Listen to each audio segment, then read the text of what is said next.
ইউরোপের বেশ কয়েকটি প্রধান বিমানবন্দরে পরিষেবাদানকারী প্রতিষ্ঠানের ওপর সাইবার আক্রমণের ঘটনা ঘটেছে। ফলে বিমানবন্দরগুলোতে ফ্লাইট বাতিল ও বিলম্বিত করা হয়েছে।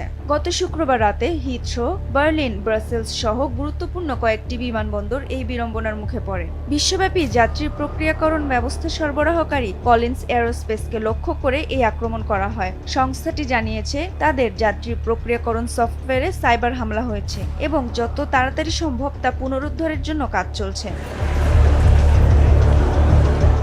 সাইবার হামলার ফলে একাধিক আন্তর্জাতিক ফ্লাইট বাতিল ও পিছিয়ে দেয়ায় বিমানবন্দরগুলোতে যাত্রীদের ভিড় বেড়ে যায়। অনেকেই ঘন্টার পর ঘন্টা অপেক্ষা করেছেন ফ্লাইটের জন্য। পরবর্তীতে চাপ কমানোর জন্য ম্যানুয়াল চেক ইন পদ্ধতি চালু করা হয়।